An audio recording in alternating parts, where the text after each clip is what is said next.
Good evening. Thank you for joining us. Tonight, your information is still at risk. Channel 5 News first told you about computers for sale at a flea market. Those computers belong to Cameron County, and they contain thousands of pieces of your information. Now, the state's top prosecutor is asking questions. Channel 5's Kristen Von Pricing is trying to find out how many computers are still out there and what's being done about it. First, the impact. The real-life risk. This is a major security flaw. When you place your information in the government's trust, and how easily that information can be compromised. A Cameron County server, computer equipment made to store data, found at the flea market. We looked inside. Databases were accessible. Hundreds of pages of people's personal identities were put at risk. The county first responded in May. It's either the policy didn't get followed properly, the information wasn't removed, scrubbed, destroyed, or two, somebody was doing something that they're not supposed to do and did this on their own. Judge Eddie Trevino taking the lead. Commissioners held meetings on the matter behind closed doors. 2 months later, The investigation is ongoing. We can't complete it until we have access to all of the information that you keep alluding to, but you won't allow us to look at. a standstill in the investigation. We told the county what we found on the server. We handed over the server to the Texas Attorney General's office. The county claims it needs to formally verify what we told them. I don't know what's on there. Our legal doesn't know what's on there. Our engineering or computer departments don't know what's on there, so it's hard. I can't speculate on it.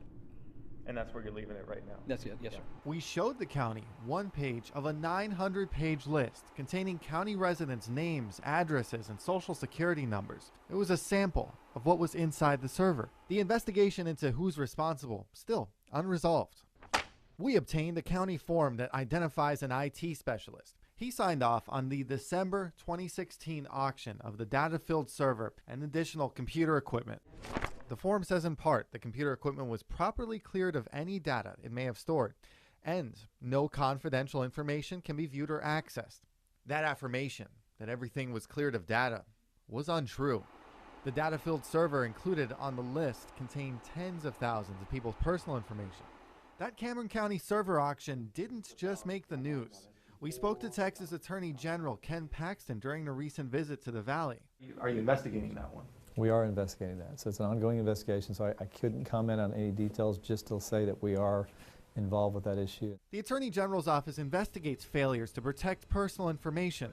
It's a big deal to us, and that's why we're focused on this investigation. That inventory list didn't just include the server. The county auctioned 19 computers, a laptop, and 5 more servers. We knew their verification was untrue. We wanted to know what happened to the other equipment on that list. We went back to the man who first bought the server, a vendor at the 77 Flea Market in Brownsville, a man who buys and sells computer equipment. On this day, he called us. He had more Cameron County equipment. Desktops, laptops. He was eager to get rid of them. We paid him and took the computers with us. Our list grew. 35 ex-Cameron County computers in Channel 5 custody. Could one of these be from the December 2016 auction, or could they still be out there? It's an Optiplex.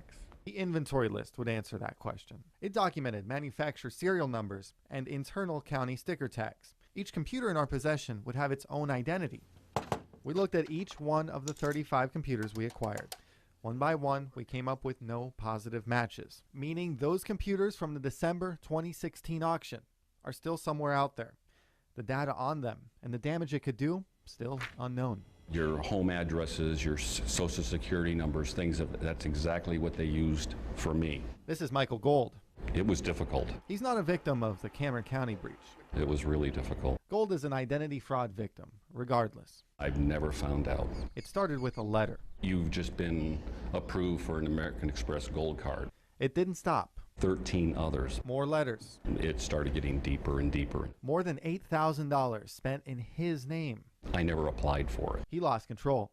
It hurt, to think somebody that would do that to me. To recover, it took him months. I lost a lot of time, a lot of effort, a lot of grief. It could happen to anyone who loses their identity. About those 35 computers we purchased from the flea market vendor, desktops, laptops, all dinosaurs from the past. Some marked with stickers. Username and password written right on them. For easy access. Never do that. We discovered 30 with hard drives removed, 5 with hard drives still intact. Channel 5 News Chief Engineer Michael Leal loaded up the hard drives. Using simple methods, he viewed each one that was password protected. Each hard drive It was just a perfunctory cleaning. wasn't thoroughly wiped. County files were still there. Just deleted their own personal effects and called that a day. One laptop contained a few pieces of personal information from Travis County residents. Another computer at the Cameron County Elections Office from 2000 to 2009 was auctioned off complete with email logs. They belonged to the elections administrator at the time. When you take responsibility for machines, you need to treat these like they're yours, like they have your data on them. You need to respect the profession. We told the judge what we found. Well, we'd love to have access so we can confirm what information, if any, is on there that shouldn't be on there. And we've asked for your employer, the TV station's cooperation and assistance, and to date we have not received that. As we've showed you and the county, the server is in the hands of the Attorney General's office. The AG says they plan to take custody of the 35 computers as well. The standstill continues. You're asking me to speculate, and maybe once we get the information and we confirm it, then we can probably discuss it again. People obviously are affected if that information is stolen or leaked out. Tonight, an investigation unfolds and an urge from the public to get to the bottom of it. When it was sold, how it was sold, who sold it. It was a failure that threatened the public. It can be devastating to a person's life. A failure that should never happen again. In Brownsville, Christian Von Preissing, Channel 5 News at 10.